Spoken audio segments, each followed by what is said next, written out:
यहाँ पर हम बात करें जैसे कि कैब लाइट फेल होने पर कौन सा फ्यूज चेक करेंगे। अगर हमारी कैब लाइट फेल हो गई है तो हम कैब लाइट के लिए हम सी फ्यूज का हो गया, एल सी, तो ये कैब लाइट, सी मतलब कैब और लाइट, तो कैब लाइट फेल होने के लिए C C L C fuse check करेंगे। फिर मार्कर लाइट फेल होने पर कौन सा फ्यूज चेक करेंगे, तो मार्कर लाइट के लिए सी सी फ्यूज हो गया। मार्कर लाइट तो फ्लैशर हम लाइट यूज कर सकते हैं, तो सी सी एल एफ, तो यहाँ पर आ जाएगा सी सी एल एफ यानी फ्लैशर लाइट। तो कैब के लिए एंड में सी आएगा और मार्कर लाइट के लिए एंड में एफ आएगा। तो मार्कर लाइट फेल होगी तो C C L F fuse check करेंगे। फिर डब्ल्यू ए जी 5E लोको में अंडर ट्रैक में कितनी जगह तेल देखते हैं, तो अंडर ट्रैक में अगर डब्ल्यू ए जी 5E में हम देखें तो यहाँ पर कितने पॉइंट पर तेल देखते हैं, 18 ऑयलिंग पॉइंट होते हैं, 18 जगह हम तेल देखते हैं। डब्ल्यू ए जी 5H ये तो है डब्ल्यू ए 5A, ये है डब्ल्यू ए जी 5H लोको में अंडर ट्रैक में कितनी जगह तेल देखते हैं, तो अगर H है तो H में हम देखते हैं 12 जगह तेल, जबकि A में हम देखते हैं 18 जगह तेल। QOP रिले सर्किट का अर्थ फॉल्ट बताती है, तो किस सर्किट का अर्थ फॉल्ट बताती है QOP रिले, तो अर्थ फॉल्ट बताती है कौन से सर्किट का अर्थ फॉल्ट बताएगी। तो QOP रिले है हमारी किस में होती है, ट्रैक्शन पावर सर्किट में होती है, ट्रैक्शन पावर सर्किट। तो ट्रैक्शन पावर सर्किट का अर्थ फॉल्ट बताती है QOP रिले। EM कॉन्ट्रैक्टर का वेज करना मना है, तो कौन सा EM कॉन्ट्रैक्टर है जिसको वेज करना सख्त मना है, तो वो है हमारा C118, इस कॉन्ट्रैक्टर को वेज करना सख्त मना है। गियर केस में प्रयोग होने वाला ल्यूब्रिकेंट, तो गियर केस में कौन सा ल्यूब्रिकेंट हम यूज करते हैं, तो गियर केस में होने वाला जो लुब्रिकेंट है वो है सर्वोकोट। क्या है, सर्वोकोट, ये है गियर केस में होने वाला लुब्रिकेंट। QOA सर्किट का अर्थ फॉल्ट बताती है, तो QOA है कौन से सर्किट का हमें अर्थ फॉल्ट बताएगी, तो ऑक्सिलरी सर्किट का ये अर्थ फॉल्ट बताती है। तो हम कह सकते हैं ऑक्सिलरी पावर सर्किट का अर्थ फॉल्ट बताती है, auxiliary power circuit, auxiliary power circuit का QOA है अर्थ फॉल्ट बताती है। फिर HVSI प्रोवाइडेड एट, तो HVSI हमारा कहाँ पर लगा हुआ है, तो HVSI है हमारा, वो हम कह सकते हैं MVSI पर लगा हुआ है। या हम HVSI ये स्विच है, तो कौन सी SI का स्विच है, ये RSI का स्विच है, HVSI RSI का स्विच है। फिर हम देखते हैं नेक्स्ट WG5 ब्लॉकों में सेंटर पीवेट पर कितना % लोड आता है, तो सेंटर पीवेट की बात कर रहे हैं हम, तो सेंटर पीवेट पर 60% लोड आता है। और WG5 ब्लॉकों में साइड लोड बैरियर पर कितना लोड आता है, साइड लोड बैरियर पर 40% लोड यहाँ पर आता है। नेक्स्ट हम देखें WAG5 ब्लॉकों में बोगी में प्राइमरी व सेकेंडरी सस्पेंशन होते हैं, तो क्या बोगी में प्राइमरी और सेकेंडरी सस्पेंशन होते हैं WAG5 ब्लॉकों की, तो यहाँ पर हम देखें ये प्राइमरी और सेकेंडरी सस्पेंशन यहाँ पर लॉकों की बोगी में प्राइमरी से सेकेंडरी सस्पेंशन नहीं होते हैं। C145 EPC टाइप का क्या है, कॉन्ट्रैक्टर है, तो क्या ये सही है, तो ये सही है, ये EPC टाइप का कॉन्ट्रैक्टर, ये कौन सा हमारा C145 EPC टाइप का कॉन्ट्रैक्टर है। फिर CCBA 16 एम्पियर का फ्यूज है, तो CCBA ये बैटरी का क्या है फ्यूज़, और बैटरी का फ्यूज है वो 35 एम्पियर का है, तो ये 16 एम्पियर का गलत है, 35 एम्पियर का होता है CCBA फ्यूज। नेक्स्ट हम बात करें जैसे एडिशनल CCBA फ्यूज की रेटिंग 16 एम्पियर होती है, एडिशनल CCBA फ्यूज की रेटिंग कितनी होती है 16 एम्पियर, तो क्या ये सही है, एडिशनल CCBA फ्यूज की 16 एम्पियर रेटिंग होती है, तो ये यहाँ पर गलत है। एडिशनल CCBA फ्यूज की रेटिंग है यहाँ पर 35 एम्पियर होती है। फिर है HMCS की पोजीशन 0 1 2 3 है, तो HMCS हमारे हैं वो 0 1 2 3 वाले पोजीशन वाले हैं या 1 2 3 4 वाले पोजीशन हैं, तो HMCS हमारे 1 2 3 4 वाले पोजीशन हैं, 1 2 3 4 इनकी पोजीशन होती है, 0 1 2 3 नहीं होती है, गलत है। SCP की 8 पोजीशन होती है, ये सही है। WAG5 लोकोमोटिव की लगातार हॉर्स पावर या कंटिन्यूस हॉर्स पावर है वो 3850 है, क्या ये सही है, तो ये सही है, WAG लोकोमोटिव की लगातार हॉर्स पावर 3850 है। QOP रिले DU टाइप का होता है, तो हम देखें QOP रिले हमारा DU टाइप का होता है कि नहीं होता है, तो ये सही है, DU टाइप का होता है QOP relay. Three phase contractor की कॉइल को 110 वोल्ट डीसी सप्लाई मिलता है, तो क्या ये सही है? तो ये यहाँ पर सही है। थ्री फेज कॉइल की कॉन्ट्रैक्टर की जो कॉइल होती है 110 वोल्ट डीसी सप्लाई उसको मिलता है। Q R S I relay है डी आई टाइप का होता है, क्या ये सही है? Q R S I relay हमारा डी आई टाइप का होता है, ये सही है। T P N 1 2 3 cab number 2 में लगे होते हैं, क्या ये सही है? टी पी एन नंबर 1 2 3 ये हमारे कैब 1 में होते हैं, 2 में नहीं होते हैं, तो ये गलत है। फिर है C108 ई पी टाइप का कॉन्ट्रैक्टर, क्या ये सही है?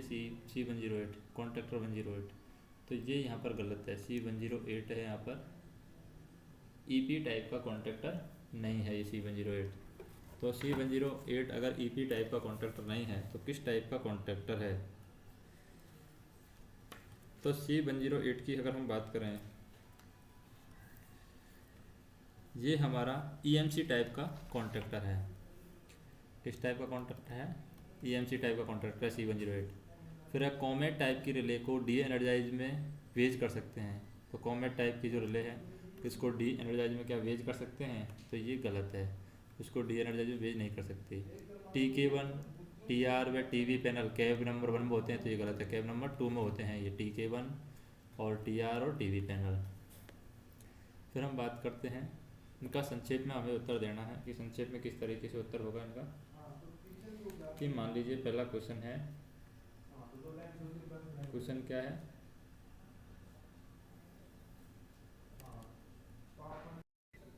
तो जैसे ये क्वेश्चन है हमारा शॉर्ट क्वेश्चन कि लोगों का चार्ज लेते समय सहायक चालक की ड्यूटी क्या है? तो सहायक चालक की ड्यूटी क्या है वो हम देखते हैं यहाँ पर। पहला तो काम क्या करेगा कि लॉग बुक और ट्रिप कार्ड को पढ़ेगा, जो भी लॉग बुक है उसके पास में उसको पढ़ेगा, जो भी ट्रिप कार्ड है दिया गया है उसको वो पढ़ेगा, और यदि कोई असामान्यता मिलती है तो तुरंत उससे क्या करेगा? TLC को वो सूचित करेगा। फिर वो रिले चेक करेगा, relay, switch, fuse, contactor panel, क्या करेगा? रिले चेक करेगा, स्विच चेक करेगा, कॉन्टैक्टर चेक करेगा, कॉन्टैक्टर पैनल चेक करेगा। कॉन्टैक्टर पैनल के बाद में ऑक्सिलरी न्यूमेटिक कॉक की पोजीशन, ऑक्सिलरी और न्यूमेटिक कॉक की पोजीशन चेक करेगा, न्यूमेटिक कॉक की पोजीशन चेक करेगा, जो कि अंडर ट्रैकिंग जो अंडर ट्रक की जो फिटिंग है उसको भी चेक करेगा, अंडर ट्रैक की फिटिंग भी वो चेक करेगा। नेक्स्ट हम देखें कि जो सभी सेफ्टी रिले हैं सेफ्टी फिटिंग को वो चेक करेगा, सेफ्टी फिटिंग, सेफ्टी डिवाइसेस को चेक करेगा, सेफ्टी आइटम की वो जांच करेगा। फिर सभी जो ऑयल पॉइंट हैं उनको वो चेक करेगा, और उसके बाद में क्या चेक करेगा? वो फ्लैशर लाइट चेक करेगा, फ्लैशर लाइट के बाद में मार्कर लाइट चेक करेगा, कैब लाइट चेक करेगा, कॉरिडोर लाइट वो चेक करेगा, STC की सभी लाइटें ठीक से चल रही है उनको भी वो चेक करेगा कि STC में सभी लाइट जो चल रही हैं वो ठीक से चल रही हैं नहीं चल रही हैं, या ठीक से चल रही हैं नहीं चल रही हैं। फिर क्या करेगा? वो इंजन को एनर्जाइज करेगा, इंजन को एनर्जाइज करने के बाद में सभी ऑक्सिलरी के कार्य की वो जांच करेगा, जितने भी ऑक्सिलरी हैं सभी ऑक्सिलरी के कार्य की वो जांच करेगा। फिर इंजन के जो न्यूमेटिक गेज है और इलेक्ट्रिक गेज की रीडिंग जांच करेगा और उनका परीक्षण करेगा। किसका परीक्षण करेगा? इंजन का जो न्यूमेटिक गेज है उसका और इलेक्ट्रिक गेज की रीडिंग चेक करेगा, न्यूमेटिक गेज उसकी जांच करेगा, इलेक्ट्रिक गेज की जांच करेगा, इलेक्ट्रिक गेज और उनकी रीडिंग जांच करेगा, उनका परीक्षण करेगा। फिर किसी भी रिले वाल्व या अन्य उपकरण के साथ छेड़छाड़ी नहीं करेगा। कंप्रेसर की क्षमता की जांच डमी पॉम एंड पर करेगा। तो कंप्रेसर की क्षमता की जांच कहाँ पर करेगा? डमी पॉम एंड पर करेगा। और फिर लॉको ब्रेक पावर की वो जांच करेगा, लॉको का रेस्पॉन्ड वो चेक करेगा, रेस्पॉन्ड लॉको ब्रेक भी वो चेक करेगा। तो ये सारी चीज़ें वो चेक करेगा। फिर है शेड से निकलते समय क्या क्या जांच करेगा। अगर कोई ड्राइवर है लोको पायलट है वो शेड से निकल रहा है तो उसे उस टाइम पर वो क्या क्या चीज़ चेक करने वाला है, तो वो हम देखते हैं। जैसे जब गाड़ी रवाना करेगा तो उस टाइम क्या करेगा, शेड से निकल रहा है तो शेड से निकलते समय वो क्या करेगा, गार्ड के साथ घड़ी को मिलाएगा, यानी घड़ी का मिलान करेगा गार्ड के साथ में। खंड में लगे स्थायी और अस्थायी गति प्रतिबंधों को नोट करेगा, जो भी स्थायी और अस्थायी गति प्रतिबंध लगे गए हैं उनको नोट करेगा।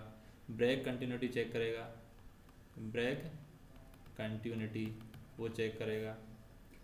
और फिर ब्रेक कंटिन्यूटी चेक करने के बाद स्पीडोमीटर में प्रविष्टि दर्ज करेगा, स्पीडोमीटर में जो भी दिया गया है उसको वो दर्ज करेगा। फिर एनर्जी मीटर की चेक करेगा, एनर्जी मीटर, एनर्जी मीटर के बाद में उचित प्रस्थान पर अधिकार मिला है वह सुनिश्चित करेगा, उचित प्रस्थान पर अधिकार मिला गया है कि नहीं मिला गया है उसको वो चेक करेगा। फिर सिग्नल के संकेत को दोहराएं और गार्ड से ओवरराइड ऑल राइट सिग्नल मिलाएं, तो यहाँ पर गार्ड के साथ में वो ऑल राइट सिग्नल को मिलाएगा और सिग्नल के संकेत को वो दोहराएगा। फिर हम बात करें WAG5 लॉकों में तेल देखने के स्थान की बात करें। तेल हम कहाँ कहाँ पर देखते हैं WAG5 में, तेल देखने के स्थान हम देखें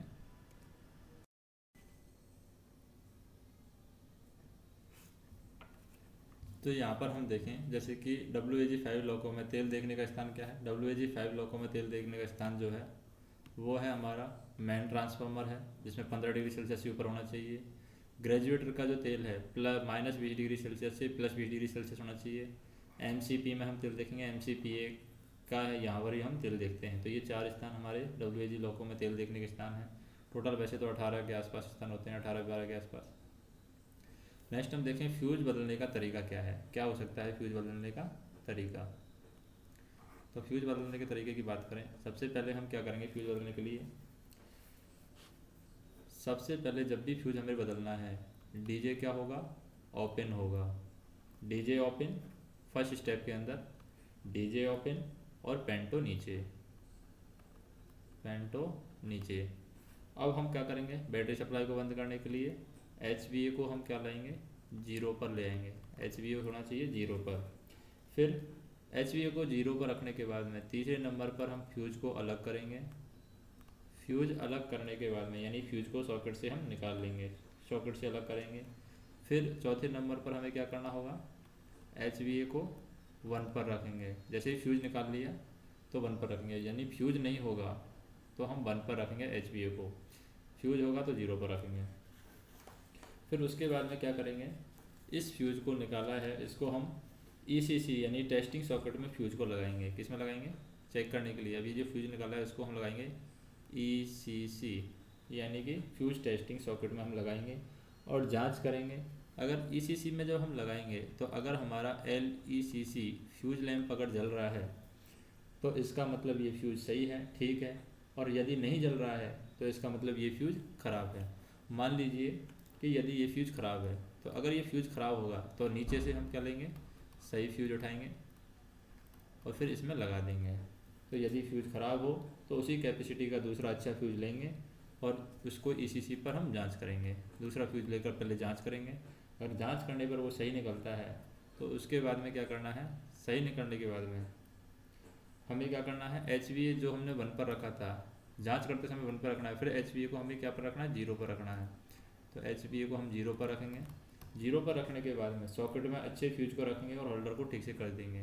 तो जब भी फ्यूज को रखेंगे तो HVA 0 पर होगा। 0 पर भी हमने निकाला था और 0 पर ही हम उसको रख रहे हैं। तो HVA को 0 पर रखने के बाद में सॉकेट में अच्छे फ्यूज को रखेंगे, होल्डर में ठीक से उसको कस देते हैं और होल्डर में जैसे ही उसको ठीक से कर देते हैं तो फिर क्या होगा, HVA हमारा 1 पर आ जाएगा। किस पर आ जाएगा, HVA हमारा 1 पर आ जाएगा। जैसे ही उसको ढंग से कर दिया, अच्छे से कर दिया तो HVA हमारा क्या आ जाएगा, 1 पर। HVA को हम 1 पर रख देंगे फिर दोबारा से कसने के बाद में, क्योंकि कसने के बाद में तो 1 पर आना ही चाहिए। अब HVA को 1 पर रखने के बाद में क्या करेंगे, जो भी काम हमारा पेंटो ऊपर कर लेंगे, डीजे क्लोज कर लेंगे, जो भी काम हमारा कर लेंगे। और जो ख़राब फ्यूज है उसको हम यहाँ पर रख देंगे सॉकेट के अंदर, यानी कि फ्यूज रैक में रख देंगे। अब ये तो होगी हमारी पहली स्टेप। अब पहली स्टेप कंप्लीट होने के बाद में दोबारा क्या होता है कि ये फ्यूज है वो फ्यूज हो जाता है वापस से, दोबारा से जो फ्यूज हमने सही लगाया था वो वापस से फ्यूज हो गया है। तो वापस फ्यूज हो गया है तो हम क्या करेंगे, वापस फ्यूज हो गया है तो हमें क्या करेंगे, उसी कैपेसिटी का दूसरा फ्यूज लेंगे और उसी कैपेसिटी का दूसरा फ्यूज लेकर के पहले उसको टेस्ट कर लेंगे, निकालेंगे नहीं अभी, पहले उसको टेस्ट कर लेंगे। अब उसको निकालेंगे नहीं तो हम क्या करेंगे, यहाँ पर हवा जो स्विच है उसको ऑफ पोजिशन पर रखेंगे। दूसरी कंडीशन में अब हमें क्या करना है, हवा जो स्विच है वो ऑफ पोजिशन पर रखा है, ऑफ पोजिशन पर रख करके और एच को हम जीरो पर रखेंगे जब भी निकालेंगे, एच को जीरो पर, हवा को ऑफ पर रख करके। तो यहाँ पर हवा स्विच हमारा ऑफ पोजिशन पर रहेगा, एच को जीरो पर रखेंगे और दोनों काम करने के बाद में फ्यूज को होल्डर्स में ठीक से कस देंगे, क्योंकि एच जीरो पर रख दिया, एच जीरो करने के बाद फ्यूज निकाल कर जो ख़राब फ्यूज हुआ था उसको निकाल करके दूसरा फ्यूज लगा देंगे और ठीक से उसको कस देंगे और बाद में एच को फिर वन पर रख देंगे। फिर फ्यूज लगाने के बाद में यहाँ पर एच वापस से वन पर रख दिया जाएगा। एच वन पर रखेंगे, लो को एनर्जाइज करेंगे। यदि फ्यूज मेंटेन होता है तो हवा स्विच को ऑफ पोजीशन में रहने देंगे, यानी इसी पोजीशन में रहने देंगे अगर फ्यूज मेंटेन हो जाता है तो, और आगे काम करेंगे। और यहाँ पर काम करते समय हमें ये ध्यान रखना है कि कंट्रोल सर्किट की धुआं जलने की गंध आदि की बराबर हमें जांच करनी है। यहाँ पर कंट्रोल सर्किट में कोई प्रॉब्लम तो नहीं है, कंट्रोल सर्किट में धुआं गंध कुछ है तो नहीं है, वो हम जाँच करते रहेंगे। अब क्या होता है कि मान लीजिए हवा हमने ऑफ कर दिया, हवा का भी यूज कर लिया, फिर भी यहाँ पर फ्यूज मेल्ट हो जाता है, यानी कि फ्यूज वापस से फ्यूज हो जाता है, तो क्या होगा। अगर अब भी फ्यूज मेल्ट हो जाता है, इसका मतलब हवा को ऑफ करने पर भी अगर फ्यूज फिर से मेल्ट हो जाता है, तब कंट्रोल सर्किट में क्या हो गया है, तब हमें पता चल जाएगा कंट्रोल सर्किट में क्या हो गया है, शॉर्ट सर्किट हो गया है। पक्का पता चल जाएगा हमें कि कंट्रोल सर्किट में शॉर्ट सर्किट हो गया है, या फिर नेगेटिव केबल पर अर्थ फॉल्ट हो गया है। या तो कंट्रोल सर्किट शॉर्ट सर्किट हो गया है, या फिर हम कह सकते हैं कि नेगेटिव केबल है उस पर हो गया है अर्थ फॉल्ट। क्या हो गया है, अर्थ फॉल्ट हो गया है। और इस परिस्थिति में हवा को ऑफ करने पर भी फ्यूज मेंटेन नहीं होता है। अगर हम यहाँ पर हवा को ऑफ भी कर देते हैं, अगर शॉर्ट सर्किट हो गया है या फिर अर्थ फॉल्ट हो गया है, तो हवा को ऑफ कर देंगे तो भी यहाँ पर फ्यूज मेंटेन नहीं होगा। तो हमें यहाँ पर ये ध्यान रखना है कि यदि हवा को ऑफ पोजीशन पर रखने के बाद भी यदि एडिशनल CCVA, CCVA और CCPT और CCDJ फ्यूज होता है तो लॉकों को हम फेल करेंगे। जैसे कि हमारा हवा स्विच हमने ऑफ कर दिया और इसको ऑफ करने के बाद में भी अगर इनमें से कोई सा भी फ्यूज होता है, जैसे कि एडिशनल CCVA ये 35 एम्पियर के हैं, CCPT है पेंटो का फ्यूज है, CCDJ है डीजे का फ्यूज है, इनमें से कोई फ्यूज होता है तो हमें क्या करना होगा, लॉको को फेल करना होगा, लॉको यहाँ पर फेल करेंगे। और हवा ऑफ रहने पर संपूर्ण कंट्रोल है RHOBA सर्किट में रेजिस्टेंस जुड़ जाता है। तो जैसे हम हवा ऑफ करते हैं तो यहाँ पर एक क्या होता है, एक रेजिस्टेंस होता है जो RHOBA, इसका रेजिस्टेंस इसमें हवा स्विच में जुड़ जाता है। और इसके जुड़ जाने की वजह से हम कह सकते हैं कि QOP और QOA के सर्किट में रेजिस्टेंस जुड़ जाता है। किसमें, QOP और QOA, QOP और QOA के सर्किट में भी रेजिस्टेंस जुड़ जाता है, इसलिए QOA और QOP ठीक से कार्य यहाँ पर नहीं करेंगे। अतः हवा ऑफ रहने पर उससे संबंधित सावधानियों का हमें पालन करना चाहिए। तो इस तरीके से हमें फ्यूज चेंज करना होगा। अब हम देखें यहाँ पर सेफ्टी रिले पर टिप्पणी पूछा है कि सेफ्टी रिले पर टिप्पणी हमें बताना है। सेफ्टी रिले पर टिप्पणी क्या होगी, तो सेफ्टी रिले हमारी क्या कहती है कि यह रिले ऑपरेट होकर के डीजे को ओपन करती है। जैसे सेफ्टी रिले होगी ओपन होगी तो ये जैसे ही ऑपरेट होगी ये डीजे को क्या करेगी, ओपन करेगी। और डीजे को ओपन करने के बाद में इससे लॉकों की सुरक्षा होती है। जैसे डीजे को ओपन करेगी तो इससे हमारी लॉकों की सुरक्षा हो जाएगी। और इस रिले के एनर्जाइज होने के बाद रिले पर लाल रंग का टारगेट दिखाई देता है। तो जैसे ये रिले ऑपरेट होती है इस पर लाल रंग का टारगेट हमें दिखाई देता है ऑपरेट होने के बाद में। और दोबारा डीजे क्लोज करने से पहले संबंधित सावधानियों का पालन करते हुए टारगेट हमें रीसेट करना चाहिए। यानी डीजे क्लोज करने से पहले हमें जो भी संबंधित सावधानियां हैं उनका पालन कर लेना चाहिए और उनको पालन करने के बाद में जो टारगेट है उसको हमें रीसेट करना चाहिए। जैसे हमें सेफ्टी रिले के एग्जांपल की बात करें, सेफ्टी रिले में कौन कौन सी रिले आती हैं, QOP रिले है, ये सेफ्टी रिले है। क्यू ओ ए रिले है, ये ऑक्सिलरी पावर सर्किट के लिए रिले है। क्यू ओ पी है, ये हमारी पावर से कंट्रोल सर्किट के लिए रिले है। और एक है क्यू एल एम, ये हमारी सेफ्टी रिले है क्यू एल एम। एक है क्यू आर एस आई, ये भी हमारी सेफ्टी रिले है। यहाँ पर हम देखें ईपीसी और ईएमसी वेज करने की सावधानियाँ हम लिखेंगे। यहाँ पर ईपीसी और ईएमसी वेज करने की क्या क्या सावधानियाँ हैं। जैसे ईएम कॉन्ट्रैक्टर को वेज करने की विधि और सावधानी क्या है। ईएम कॉन्ट्रैक्टर को वेज करने की विधि और सावधानी। कॉन्ट्रैक्टर, तो ईएम कॉन्ट्रैक्टर को वेज करने की विधि हमारी सबसे पहले हम देखें कि सर्वप्रथम वेज करना है तो हमें क्या करना होगा, डीजे को ओपन करना होगा, पेंटो को हमें नीचे लाना होगा अगर हमें वेज करना है तो, और फिर पेंटो नीचे और बैटरी ऑफ, ये काम तो हमें करना ही करना है। फिर जिस कॉन्ट्रैक्टर को वेज करना है, डीजे ओपन, पेंटो नीचे और बैटरी को हम ऑफ करेंगे। फिर उसके बाद में हम जिस कॉन्ट्रैक्टर को वेज करना है उसके मोबाइल जो को 2-3 बार हम ऑपरेट करेंगे। मोबाइल जा को हमें 2-3 बार ऑपरेट करना है जिस कॉन्ट्रैक्टर को हमें वेज करना है। फिर तीसरा नंबर पर हमें क्या करना होगा, कॉन्ट्रैक्टर पर फ्लेक्सिबल शंट और उसकी कंट्रोल कॉइल पर बैटरी सप्लाई के तार सही प्रकार से लगे होना चाहिए करेंगे। यानी कि बैटरी सप्लाई के जो तार हैं वो सही तरीके से लगे हैं या नहीं लगे हैं वो हमें चेक करना है। और कॉन्ट्रैक्टर पर जो फ्लेक्सिबल शंट है वो भी हमें चेक करना है कि जो कॉन्ट्रैक्टर पर फ्लेक्सिबल शंट लगा हुआ है और उसकी कंट्रोल कॉइल पर जो बैटरी सप्लाई के तार हैं वो सही प्रकार से लगे हैं कि नहीं लगे हैं, क्योंकि कॉन्ट्रैक्टर जो कॉइल लगी होती है उसी के द्वारा एनर्जाइज होता है।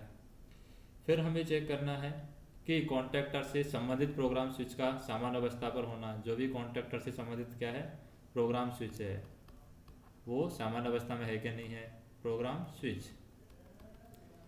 फिर हमें क्या करना है, कॉन्ट्रैक्टर वेज करने के लिए हमें क्या करना होगा, निजी स्टोर में दिए गए उचित वेज का ही हमें प्रयोग करना है। जो भी निजी स्टोर में दिया गया है उचित वेज का हमें यहाँ पर प्रयोग करना है।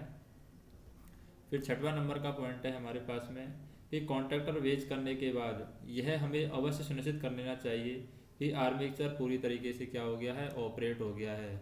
आर्मेचर ऑपरेट हो गया है पूरी तरीके से, ये हमें सुनिश्चित कर लेना चाहिए जब भी हम कॉन्ट्रैक्टर को वेज करते हैं। तथा हमें ये भी सुनिश्चित कर लेना चाहिए कि पावर सप्लाई के कॉन्टैक्ट हैं वो पूरी तरीके से क्लोज हो गए हैं। उसके बाद में हमें क्या करना है, एक समय में अधिकतम 2 EMC भी यहाँ पर बेच जा सकते हैं। EM बेच कर रहे हैं, EMC बेच कर रहे हैं, इसका मतलब 2 EMC ही हम एक समय में वेज कर सकते हैं।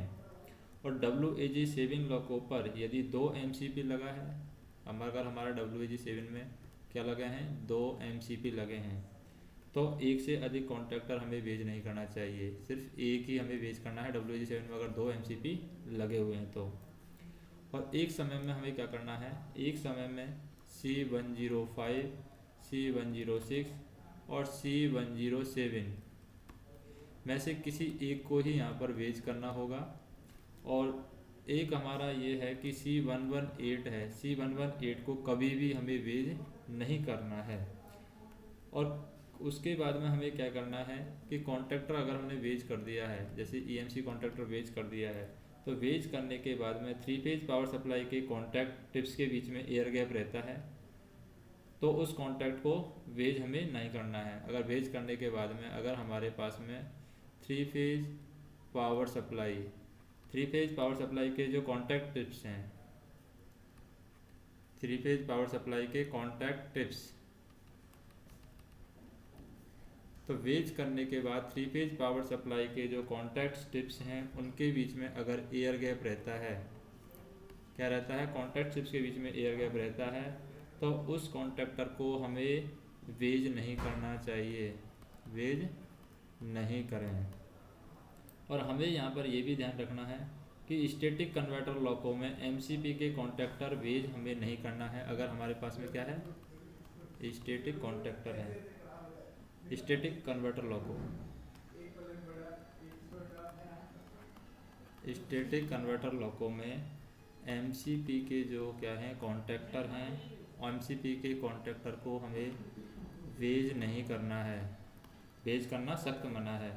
लेकिन हम क्या कर सकते हैं, लेकिन हम C105, C106, C107 तीनों को एक साथ वेज कर सकते हैं। अगर स्टैटिक कन्वर्टर लॉको है तो एमसीपी के कॉन्टैक्टर वेज नहीं करना है, लेकिन इसमें स्टैटिक कन्वर्टर लॉको में C105, C106, C107 को एक साथ वेज किया जा सकता है। फिर हम देखते हैं ईएमसी के बारे में। जैसे ये तो हो गया हमारा ईएमसी, कौन सा कॉन्ट्रैक्टर हो गया, ईएम कॉन्ट्रैक्टर को वेज करने की विधि और सावधानियाँ। अब हम देखते हैं ईपी कॉन्ट्रैक्टर के बारे में। ईपी कॉन्ट्रैक्टर को वेज करने की विधि और सावधानी क्या है।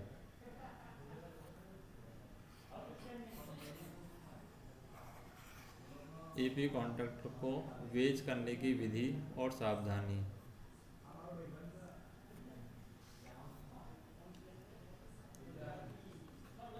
ईपीसी कॉन्टैक्टर इलेक्ट्रोन्यूमेटिक कॉन्टैक्टर है ये,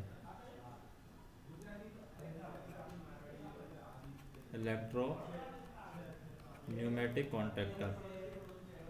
तो इलेक्ट्रोन्यूमेटिक कॉन्टैक्टर है, इसको वेज करने की विधि और सावधानियों हम देखें।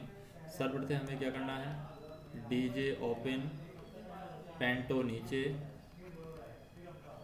पेंटो नीचे और बैटरी ऑफ लॉको ग्राउंड करेंगे, बैटरी ऑफ। और बैटरी ऑफ के प्लस में हमें क्या करना है, लॉको को ग्राउंड करना है, लॉको ग्राउंड करना है। फिर लॉको ग्राउंड करने के बाद में फिर हमें एचटीसी में जाकर वेज करने से पहले, अगर हम जा रहे हैं एचटीसी में, तो एचटीसी में जाकर वेज करने से पहले ईपी वाल्व के स्पेंडल को 2-3 बार हमें दबाना है। किसको दबाना है, ईपी वाल्व के स्पेंडल को 2-3 बार हमें दबा लेना है। और 2-3 बार दबाने के बाद में ईपी वाल्व का न्यूमेटिक कंट्रोल वाल्व बंद करना है। तो ये जो ईपी वाल्व हमने दबाया है इसका हमें न्यूमेटिक कंट्रोल वाल्व बंद करना है, न्यूमेटिक कंट्रोल वाल्व। तो ईपी वाल्व का न्यूमेटिक कंट्रोल वाल्व है यहाँ पर, वो बंद करेंगे। अब जैसे हमने ईपी वाल्व का जो न्यूमेटिक कंट्रोल वाल्व है उसको 2-3 बार, न्यूमेटिक कंट्रोल का कॉक है उसको हमें बंद करना है, कंट्रोल वाल्व का कॉक उसको हमें बंद करना है। उसके बाद में ईपी वाल्व का हमें क्या खोलना है, ढक्कन खोलना है। और ढक्कन खोलने के बाद उसके अंदर 1-2 सिक्के डालने हैं। और सिक्के डालने के बाद में उस कवर को दोबारा से हमें क्या करना है, फिट कर देना है। और उसके बाद में ईपी वाल्व का जो न्यूमेटिक कंट्रोल वाल्व बंद किया था, कॉक बंद किया था, उसको हमें क्या करना है, खोलना है। तो जैसे ही हम इसको खोल देते हैं तो इसको खोलने के बाद में हमें क्या होगा, कॉन्टैक्टर का क्लोज होना सुनिश्चित करेंगे कि हमारा कॉन्टैक्टर क्या हो गया है, क्लोज हो गया है। तो ये हम देखेंगे। फिर लॉक को जो ग्राउंड किया था उसको हम अनग्राउंड करेंगे। अनग्राउंड करने के बाद में हमें यहाँ पर सावधानियाँ क्या रखनी है, सावधानियाँ हमें ये रखनी है। पहली सावधानी तो एक समय में कितने हो सकते हैं, 2 ईपी कॉन्टैक्टर हैं वेज कर सकते हैं एक समय में, हमें 2 ही ईपी कॉन्टैक्टर यहाँ पर वेज कर सकते हैं। एक तो ये सावधानी रखनी है।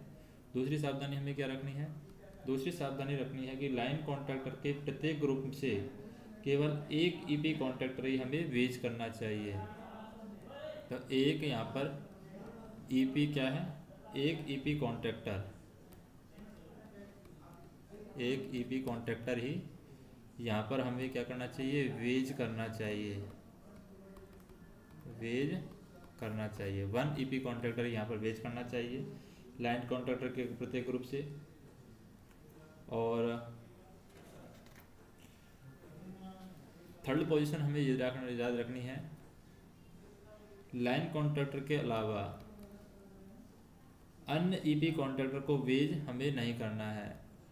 अन्य ईपी कॉन्टैक्टर को हमें वेज नहीं करना है लाइन कॉन्टैक्टर के अलावा, ये भी हमें ध्यान रखना है। और लाइन कॉन्टैक्टर के प्रत्येक ग्रुप में से केवल एक ही कॉन्टैक्टर को हमें, एक ही ईपी कॉन्टैक्टर को वेज करना है। ये हमें सावधानियां यहाँ पर रखनी है। नेक्स्ट हम देखें यहाँ पर, जैसे कि एसी लॉकों में विभिन्न ईएमसी लिखे हैं, उनके नाम और कार्य प्रणाली संक्षिप्त में हमें बताना है। तो जो ईएमसी होती है इलेक्ट्रोमैग्नेटिक कॉन्टैक्टर हमारे पास में होते हैं, और यह एक 3 फेज ऑक्सिलरी मशीन को चलाने के लिए लगाए जाते हैं। किस लिए लगाए जाते हैं ये ईएमसी? 3 फेज ऑक्सिलरी मशीन को चलाने के लिए लगाए जाते हैं। और यह सभी कॉन्टैक्टर कैब नंबर 2 में होते हैं। कहाँ पर होते हैं? ये कैब नंबर 2 में होते हैं और TK1 पैनल में लगे हैं। और C118 को छोड़ करके ये TK1 पैनल में कैब नंबर 2 में लगे हुए हैं। और इन कॉन्टैक्टर को ओपन या क्लोज करने के लिए हमें बैटरी की जो सप्लाई है 110 वोल्ट DC सप्लाई की यहाँ पर इस्तेमाल किया जाता है। इन कॉन्टैक्टर को जब भी ओपन करना है, क्लोज करना है, उसके लिए हम बैटरी की 110 वोल्ट की DC सप्लाई का इस्तेमाल करते हैं। और इन कॉन्टैक्टर में एक कंट्रोल कॉइल होती है जो कि नीचे की साइड यहाँ पर इन कॉन्टैक्टर में एक कंट्रोल कॉइल होती है। और जब बैटरी की सप्लाई इस कंट्रोल कॉइल से जाती है, जब इस कंट्रोल कॉइल को हम सप्लाई से कनेक्ट करते हैं, तो इसमें क्या होता है? चुंबकत्व यानी कि मैग्नेट यहाँ पर बनता है। इस कॉइल के अंदर जब भी सप्लाई कनेक्ट करते हैं तो इसमें चुंबकत्व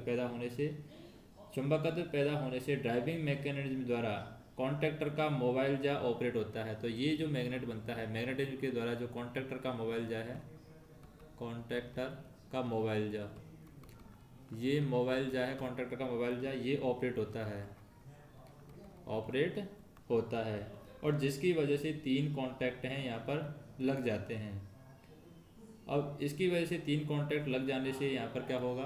3 फेज सप्लाई संबंधित ऑक्सिलरी मशीन तक पहुँचती है।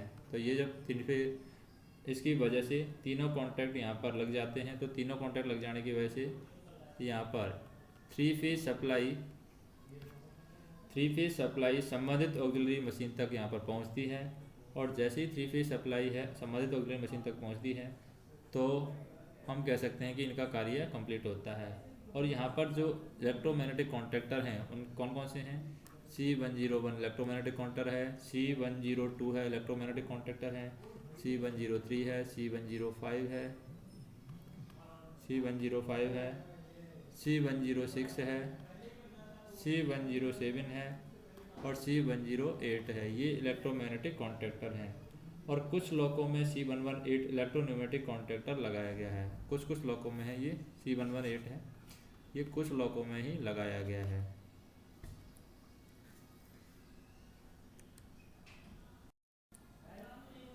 यहाँ पर हम देखें, जैसे कि ये क्वेश्चन है, साइन ऑन से साइन ऑफ तक सहायक चालक के कर्तव्य लिखिए। तो साइन ऑन से साइन ऑफ तक सहायक चालक के कर्तव्य हम देखें तो सबसे पहले हम देखें कि ड्यूटी आने से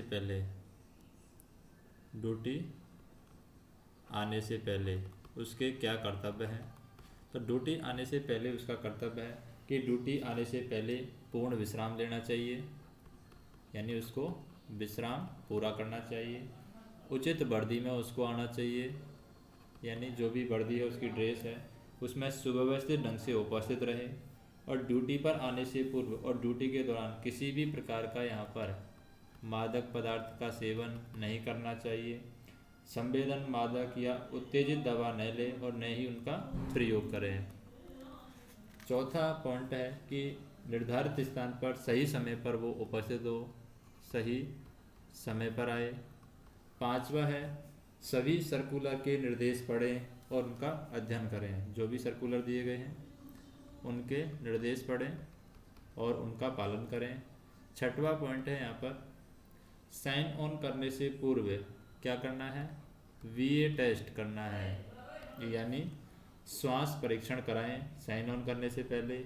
और साइन ऑन करते समय आवश्यक जो भी कॉलम दिए गए हैं उनको भरना है। सातवां है शेडमैन या CRC से डिपार्चर स्लिप या लॉको की चाबी लेनी है।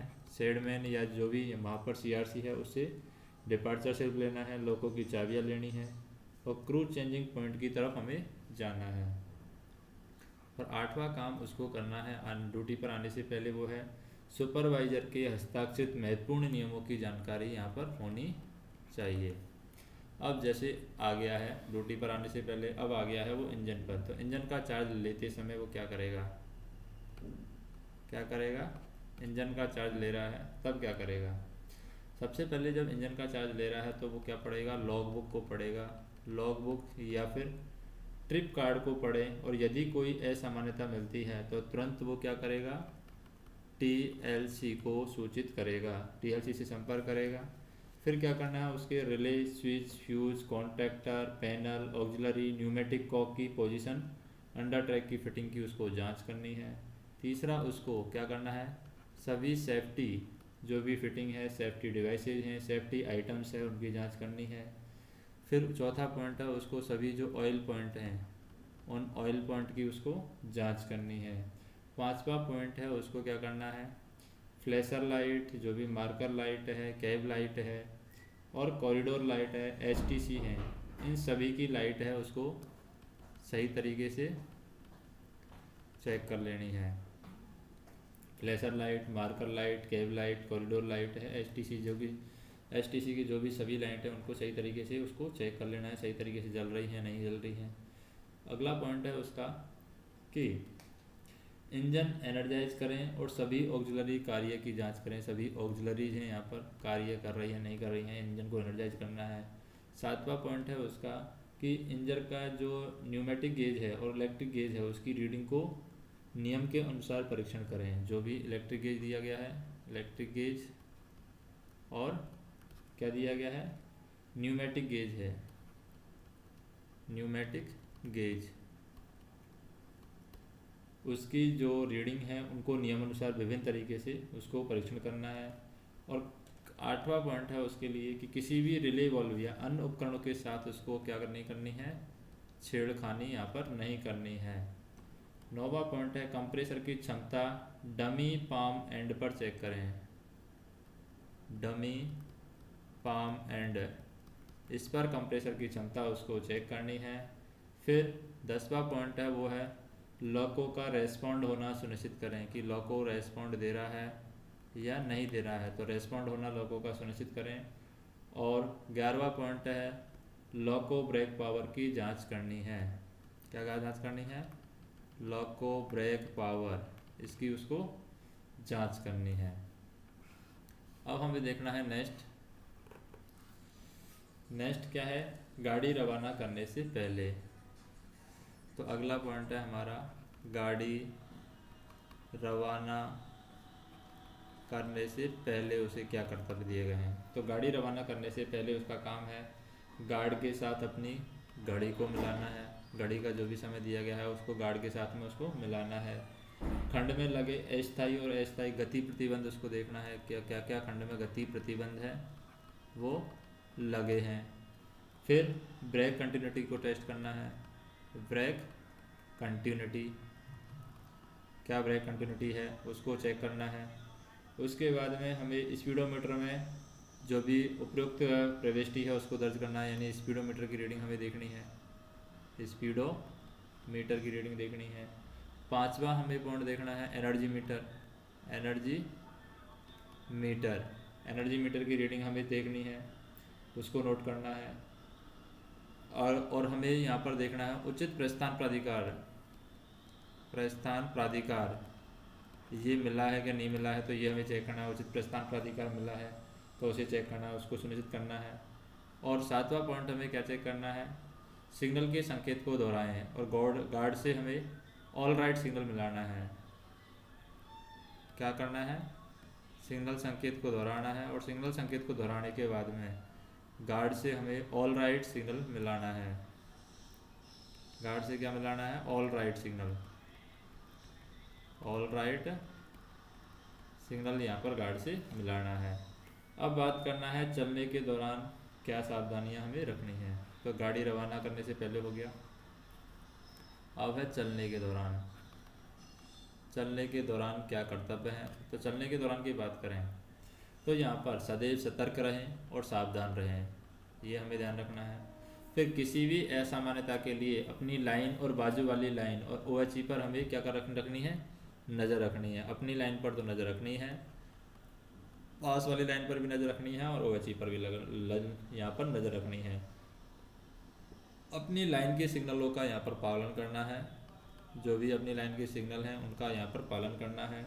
और लोको पायलट यहाँ पर क्या करेगा, सिग्नलों को जोर से दोहराएगा और सुनिश्चित करेगा कि सहायक चालक सिग्नल को सही कॉल आउट कर रहा है। फिर पांचवा पॉइंट है कि स्थायी और अस्थायी गति प्रबंधक का कड़ाई से पालन करना है। जो भी स्थायी व अस्थायी गति प्रबंधक जो दिए गए हैं, गति प्रतिबंध दिए गए हैं, उनको कड़ाई से यहाँ पर पालन करना है। छठवां पॉइंट है हमारा कि बार बार पीछे मुड़ करके देखना है कि पूरी गाड़ी है, यहाँ पर क्या चल रही है, पूरी गाड़ी सुरक्षित है और उचित ढंग से पीछे आ रही है या नहीं, यह हमें सुनिश्चित करना है। सातवां पॉइंट है हमारा वो है सिग्नल, टर्निंग, टनल और स्टेशन पर पहुंचने से पहले अपने आप को दूसरे कार्यों में व्यस्त नहीं रखना है। सावधानी पूर्वक यहाँ पर गाड़ी चलाना है। जो भी टनल आ रही हैं, जो भी सिग्नल आ रहे हैं, उन पर सावधानी से गाड़ी चलाना है। आठवां पॉइंट है हमारा गाड़ी लाइन पर कार्य कर रहे गैंगमैन कर्मचारी सहित संपार फाटक को पार करती है तो PWI और गैंगमैन के द्वारा हाथ सिग्नल दिखाने पर अपनी गाड़ी खड़ी करने के लिए यहाँ पर तैयार रहेंगे। नौवां पॉइंट है हमारा वो है स्टेशन या केबिन स्टाफ से सिग्नल आदान प्रदान करते समय अंतिम रोक सिग्नल तक पीछे देखते रहें। जब भी हम स्टेशन से या फिर केबिन स्टाफ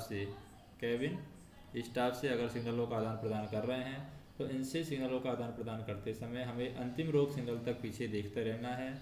और 10वें नंबर पर हमें क्या करना है, सीटी बोर्ड, कटाव, घुमाव, सुरंग, पुल, स्टेशन से थ्रू जाते समय हमें क्या बजाना है, लंबी सीटी बजाना है।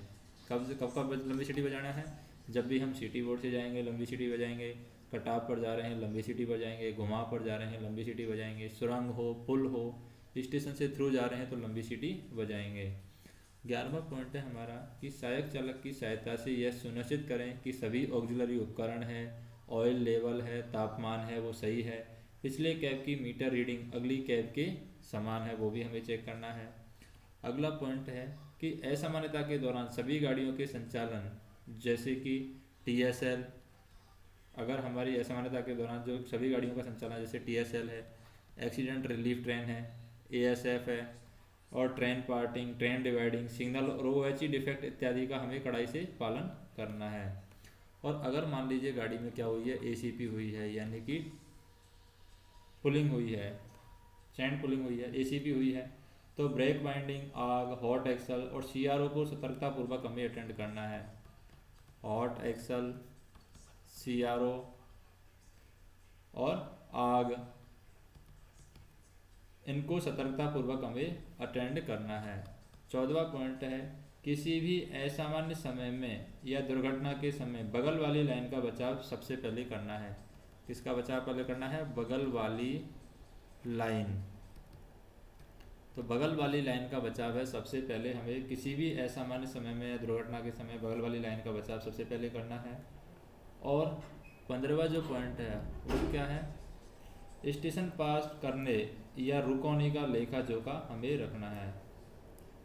जो भी स्टेशन हम पार कर रहे हैं उसका हमें लेखा जोखा रखना है, जो भी रुके हैं कहीं पर उसका भी हमें लेखा जोखा रखना है। फिर हमें देखना है न्यूट्रल सेक्शन पार करने से पूर्व। अब यहाँ पर जैसे गाड़ी चल रही है, चलने के दौरान हो गया, अब आ जाते हैं हम न्यूट्रल सेक्शन पर कि न्यूट्रल सेक्शन के समय हमें क्या काम करना चाहिए। न्यूट्रल सेक्शन पार करने से पूर्व, न्यूट्रल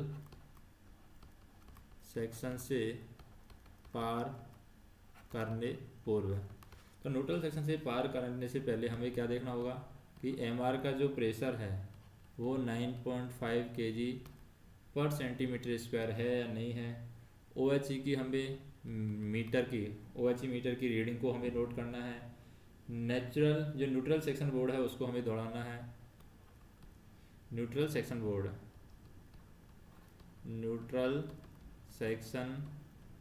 बोर्ड को हमें दोहराना है।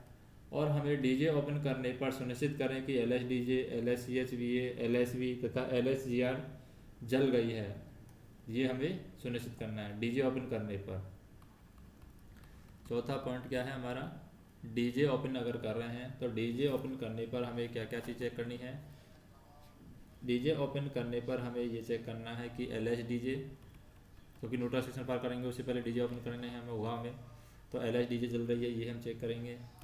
LSCHVA ये जल रही है, यानी बैटरी चार्जर का लैंप है वो जल रहा है, वो हम चेक करेंगे। LSV ये जल रहा है क्या, चेक करेंगे। LSGR जल गई है क्या, ये हम चेक करेंगे। और यदि डीजे लॉक होने का पता चलता है तो तुरंत पेंटो हम नीचे करेंगे। अगर मान लीजिए हमें पता चल रहा है कि डीजे क्या है, डीजे लॉक है, तो डीजे लॉक है, तो डीजे लॉक होने का पता चलेगा तो हम क्या करेंगे, तुरंत पेंटो नीचे करेंगे। तुरंत पेंटो को हमें नीचे लाना होगा। अब हम बात करते हैं न्यूट्रल सेक्शन पार करने के बाद। मान लीजिए न्यूट्रल, ये सब पूर्व की बात है। अगर बाद की बात देखते हैं कि न्यूट्रल सेक्शन पार कर लिया उसके बाद में क्या करेंगे। उसके बाद में जैसे डीजे ओपन किया था तो हम क्लोज करेंगे। सुनिश्चित करेंगे कि LSDJ, LSCHVA, LSV ये क्या गई हैं, बुझ गई हैं। जबकि डीजे क्लोज कर दिया तो ये बुझ जाती हैं। LSDJ, LSVA, LSCHVA, LSV हैं, ये बुझ जाती हैं। और फिर हम यहाँ पर OHE की रीडिंग नोट करेंगे, OHE मीटर की रीडिंग देखेंगे। और फिर उसके बाद में हमें क्या करना है, उपकरणों की जांच करनी है। रिले बोर्ड की जांच के लिए सहायक चालक को नियुक्त हम करेंगे। अब मान लीजिए कहीं पर हम रुके हैं तो उस दौरान हमें क्या क्या काम होना होता है। हाल्ट के दौरान, जैसे कि मान लो हम कहीं पर रुके हैं बीच में, तो हाल्ट के दौरान हमें क्या करना है, ब्रेक चेक करना है। नीचे उतर करके सभी रिजर्वायर का ड्रेन कर नमी बाहर निकालें। जो भी हमारे पास में रिजर्वायर है तो उन रिजर्वायर को ड्रेन करके हमें क्या करना है, नमी को बाहर निकालना है। लॉको और लोड के बीच कपलिंग सही होने की हमें जांच करनी है। इसकी जांच करनी है, लॉको और लोड के बीच, लॉको और लोड के बीच कपलिंग सही है, इसकी हमें जांच करनी है। लॉको को अनमेंड नहीं छोड़ना है। लॉको को क्या नहीं छोड़ना है, अनमेंड नहीं छोड़ना है लॉको को। और पांचवा हमें ये ध्यान रखना है, फॉलिंग मार्क क्लियर होना सुनिश्चित करना है। क्या सुनिश्चित करना है, फॉलिंग मार्क क्लियर होना हमें सुनिश्चित करना है। अब बात करते हैं ट्रिप पूरा करने के बाद क्या होता है। मान लीजिए ट्रिप पूरी हो गई है तो उसके बाद में क्या होगा। जैसे हमने क्या कर लिया है, ट्रिप पूरा कर लिया है, तो ट्रिप पूरा करने के बाद क्या क्या काम होता है। लॉक और अंडर ट्रैक की हम जांच करेंगे। किसकी जांच करेंगे, अंडर ट्रक की हम जांच करेंगे। लॉग को लॉग बुक भरेंगे, लॉग बुक यहाँ पर भरने वाले हैं, लॉगो लॉग बुक। स्पीडोमीटर का किलोमीटर हमें नोट करना है कि स्पीडोमीटर में कितना किलोमीटर दिया रखा है, स्पीडोमीटर। फिर इनकमिंग स्टाफ को इंजन हैंड ओवर करेंगे। क्या करेंगे, इनकमिंग स्टाफ को इंजन हैंड ओवर यहाँ पर करेंगे, इनकमिंग स्टाफ को। फिर यात्रा के दौरान पाए गए सिग्नल डिफेक्ट और ट्रैक डिफेक्ट को लॉबी में रखी रजिस्टर में हमें दर्ज करना है। जो भी यात्रा के दौरान जो भी हमारे क्या पाए गए हैं, सिग्नल डिफेक्ट पाए गए हैं, सिग्नल डिफेक्ट और ट्रैक डिफेक्ट पाए गए हैं, ट्रैक डिफेक्ट, उनको हमें लॉबी में रखे रजिस्टर में दर्ज करना है। ट्रेन रजिस्टर में प्रोग्रेसिव घंटे हमें लिखना है। जो भी हमारा ट्रेन रजिस्टर है, ट्रेन का जो रजिस्टर है उसमें हमें प्रोग्रेसिव घंटे हमें लिखना होगा। और सातवां पॉइंट है, साइन ऑफ के समय लॉबी में रखे विभिन्न रजिस्टर से संबंधित सभी विवरण की विस्तृत जानकारी हमें दर्ज करनी है। जैसे लॉको डिफेक्ट, सिग्नल डिफेक्ट, ऊर्जा खपत रजिस्टर आदि को हमें भरना है। यहाँ पर हम देखते हैं जैसे कि सेफ्टी फिटिंग, सेफ्टी डिवाइस और सेफ्टी आइटम हमें लिखने हैं। सेफ्टी फिटिंग में क्या क्या आता है, सेफ्टी डिवाइसेज में क्या क्या आता है और सेफ्टी आइटम में हमें क्या क्या आता है। तो सबसे पहले हम देखते हैं safety fitting. Safety fitting, safety fitting में सेफ्टी डिवाइस क्या आती है उसके अंदर, सेफ्टी डिवाइस। और फिर सेफ्टी आइटम क्या है, सेफ्टी आइटम।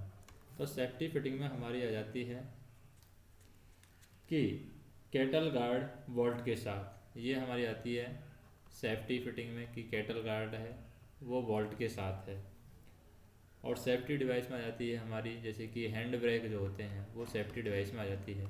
और सेफ्टी आइटम के अंदर आ जाते हैं हमारे जैसे कि अर्थिंग पोल, केबल है, अर्थिंग पोल और केबल ये हमारे सेफ्टी आइटम के अंदर आते हैं। सेफ्टी फिटिंग के अंदर हम बात करें, रेल गार्ड है बोल्ट के साथ में आता है, जैसे कैटल गार्ड आ गया बोल्ट के साथ में, कैटल गार्ड। दूसरा आ जाता है हमारे पास में रेल गार्ड है, वो बोल्ट के साथ में आ जाता है। सेफ्टी डिवाइसेज में हमारे वाइपर्स आ जाते हैं, वाइपर हमारा सेफ्टी डिवाइस है। और सेफ्टी आइटम के अंदर आ जाती है हमारी स्पेयर कपलिंग है, स्पेयर कपलिंग, ये हमारे सेफ्टी आइटम के अंदर आ जाते हैं। फिर बात करें, तीसरा हमारे पास में जो सेफ्टी फिटिंग के अंदर आती है वो है अर्थिंग स्टड फ्लाई नट के साथ, अर्थिंग स्टड। ये किसके साथ में आती है? फ्लाई नट के साथ में आती है, अर्थिंग स्टड फ्लाई नट के साथ में। सेफ्टी डिवाइसेज में आती है हमारी हॉर्न है, ये सेफ्टी डिवाइसेज में है। और सेफ्टी आइटम के अंदर आता है स्पेयर, बीपी और एफपी के जो स्पेयर हैं वो सेफ्टी आइटम के अंदर आ जाते हैं। फिर सेफ्टी फिटिंग के अंदर आती है सीवीसी लॉक पिन है, क्या आता है? सीवीसी लॉक पिन, ये सेफ्टी फिटिंग के अंदर आती है सीवीसी लॉक पिन।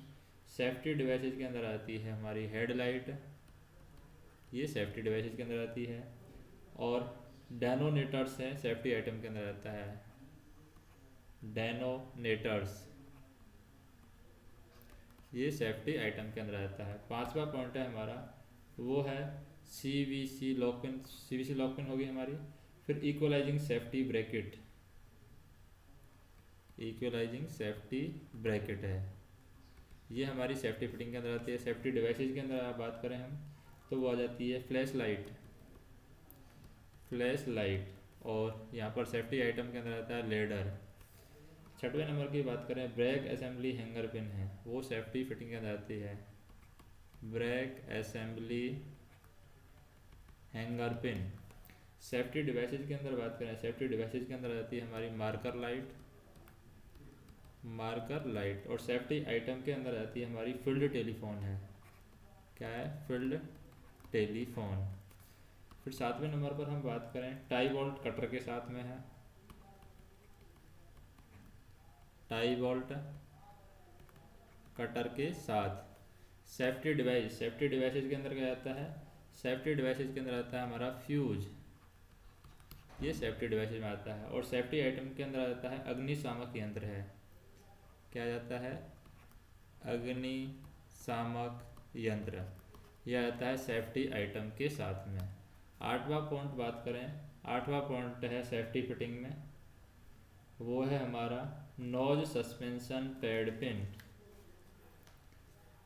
क्या पॉइंट है? Nose suspension pad pin, nose suspension pad pin है, यह आ जाता है हमारा सेफ्टी फिटिंग के अंदर, नोज सस्पेंशन पैड पिन।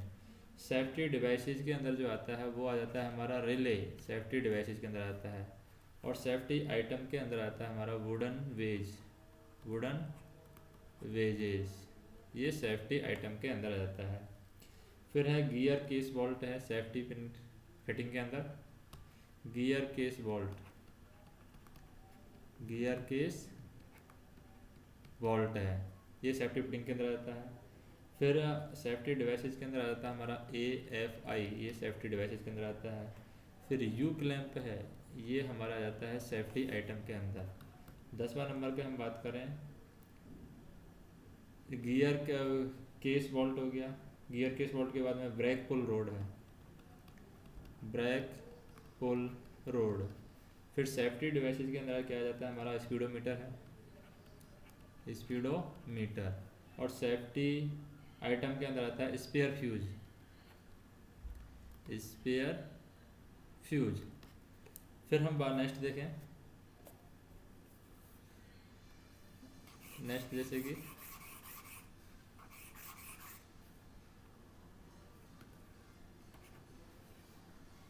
अगला हम देखें यहाँ पर 11वें नंबर पर हम बात करते हैं जे सेफ्टी ब्रैकेट, क्या है?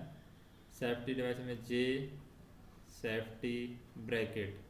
तो इधर सेफ्टी डिवाइसेज के अंदर क्या आ जाएगा? वजर आ जाएगा, सिर्फ वजर। फिर हम बात करें, बॉगी सेफ्टी पिन है सेफ्टी फिटिंग के अंदर, बॉगी सेफ्टी पिन। तो सेफ्टी डिवाइसेज के अंदर हम आगे बात करते हैं VCD आ जाएगा, और सस्पेंशन बियरिंग हाउसिंग बोल्ट है सेफ्टी फिटिंग के अंदर, सस्पेंशन बियरिंग हाउसिंग बोल्ट है। और brake cross tie bar safety chain के साथ में है, ये भी सेफ्टी फिटिंग के अंदर आता है। क्या है? Brake cross tie bar safety chain के साथ में, ये भी हमारा सेफ्टी फिटिंग के अंदर आता है। तो ये सारी चीज़ें हैं जो कि सेफ्टी फिटिंग और सेफ्टी आइटम के साथ में चलती हैं। तो यहाँ पर हम देखते हैं कि WAG-5 के अंदर 18 ऑयलिंग पॉइंट होते हैं। तो 18 ऑयलिंग पॉइंट में हम देखते हैं कि एक बोगी पर जो ऑयलिंग पॉइंट होते हैं, एक तो सेंटर पीवट पर एक होता है, सेंटर पीवट पर एक ऑयलिंग पॉइंट होता है, और साइड लोड वियरर पर 2 ऑयलिंग पॉइंट होते हैं, लोड वियरर पर 2 ऑयलिंग पॉइंट होते हैं। गियर केस पर 3 ऑयलिंग पॉइंट होते हैं, गियर केस। और 4th नंबर पर आता है सस्पेंशन वेयरिंग सम्प यानी tau TM, suspension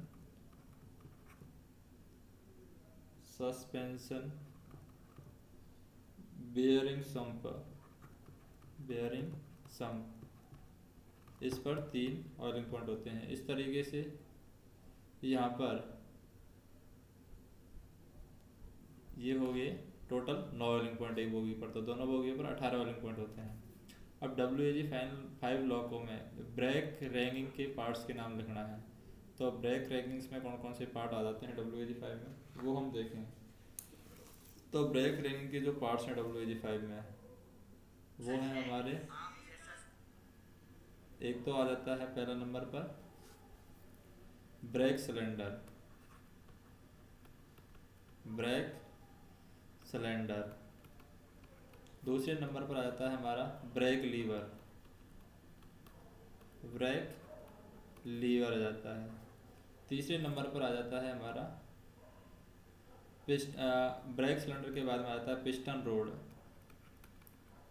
piston road के बाद में आता है पिस्टन के बाद में आता है ब्रेक लीवर के बाद में आता है J1 लीवर जो है वर्टिकल वाला, J1 लीवर वर्टिकल। फिर आता है पिस्टन स्ट्रोक शू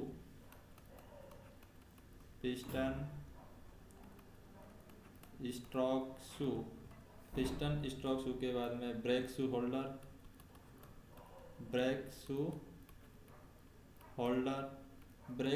के बाद में ब्रेक शू, और ब्रेक शू के बाद में आता है ब्रेक ब्लॉक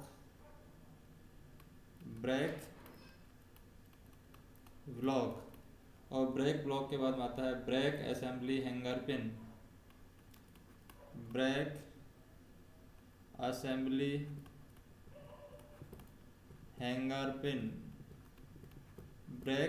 हैंगर पिन के बाद में आता है ब्रेक पुल रोड,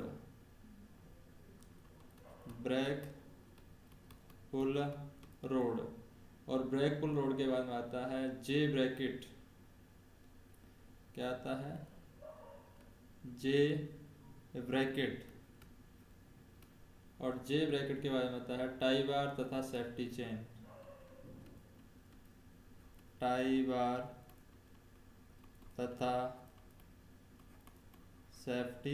चेन। तो ये आ जाते हैं हमारे WAG-5 का जो ब्रेक रैगिंग के पार्ट्स हैं उनमें आ जाता है।